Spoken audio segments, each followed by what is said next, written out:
हुआ है, लेकिन इस कटनी के अंदर में आज दिनांक तक के हम लोग का मानदेय नहीं आया।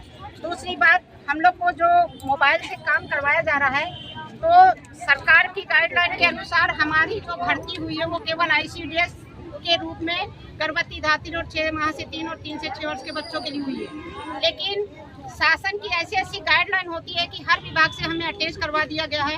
हमें शासन के ऐसे कोई भी काम नहीं है जो नहीं करने पड़ते। राशन कार्ड का सर्वे हमें करना है, कोई की मृत्यु हो गई है, कोई की शादी हो गई है, तो इसका भी पूरा आंकड़ा बना के हमें ही नगर निगम को देना पड़ रहा है। अभी नगर निगम की जो KYC होती है उसमें हमें सुबह 7 बजे से लेके शाम के 7 बजे 8 बजे तक हमने काम किया है, जिसके चलते हमारे रिकॉर्ड रजिस्टर अधूरे हैं। हम अपने रिकॉर्ड का काम नहीं कर पाते। उसमें 10 तारीख को अभी जबलपुर से टीम आ रही है हमारे केंद्रों का निरीक्षण करवाने के लिए। तो हमारी आपसे गुजारिश है कि हमें अन्य विभाग का काम करवाना बंद करे, सरकार हमारा शोषण करवाना बंद कर दे। और दूसरी बात, जो लोगों ने 10% सर का कहना है, जिला न्यायाधीश जी का कहना है कि आप 100% हमको काम करके दीजिए, तो हम उनके आपके माध्यम से उनके तक हम एक बात पहुंचाना चाहेंगे कि यदि हम 100% काम किस बेस पे करें। 10% काम 100% माना जा रहा है। 10% में 3% लोगों ने भाग के शादी की है, जिनकी ID नहीं बनी है, तो हम उन्हें PMY का काम का लाभ कैसे दिलवाएं।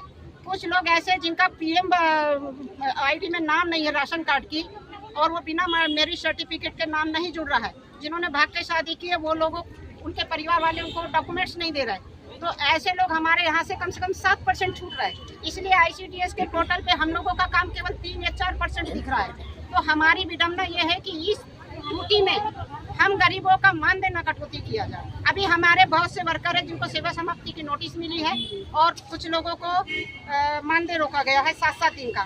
तो यदि आगामी 8 दिन के अंदर में उन लोग की सेवा समाप्ति के नोटिस वापस लिया जाए, और दूसरी बात, जिनका मानदेय कटौती करे हैं उनका मानदेय भी रिटर्न किया जाए। यदि ये संतुष्टि हमको नहीं होगी तो आज हमने केवल 1 दिन के लिए काम बंद किया है। आने वाले आगामी सत्र में हम 1 महीने के अंदर में अनिश्चित काल केंद्र बंद हड़ताल करेंगे, और जो हमें सजा मिलेगी हम लेने को तैयार हैं। और दूसरी बात, जो मोबाइल हमें ICDS से मिले थे, वो कार्बन के मोबाइल मिले थे, वो मोबाइल पूरी तरीके से खत्म हो चुके हैं। हम अपने मोबाइल से उनका काम कर रहे हैं, वहाँ नेटवर्क नहीं मिल रहा है, रिचार्ज भी नहीं रहता हमारे पास। हमारे 2 महीने यदि मानदेय नहीं आएगा तो हम 700 रुपये का कैसे 5G का काम हम 2 GB में 1.5 GB में कैसे कर पाएंगे सर? गाँव में तो सर्वर भी नहीं मिलता है। बड़ी विडम्बना है। हमें शासन से अभी हमने इसमें दिया है, हमारी जो मांग है ये हमारा प्रधानमंत्री जी के नाम पे है। इसमें हमारी 5 मांग है कि FRS प्रमाणीकरण की अनिवार्यता को तत्काल रद्द करें।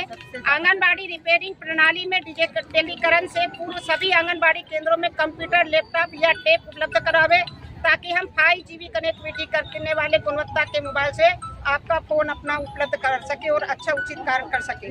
आंगनबाड़ी केंद्रों में निःशुल्क वाईफाई कनेक्शन उपलब्ध कराया जाए। सर्वोच्च न्यायालय के आदेश अनुसार आधार सत्यापन अथवा चेहरे की पहचान की परवाह किए बिना सभी लाभार्थियों को गुणवत्ता पूर्वक पोषण आहार उपलब्ध कराया जाए।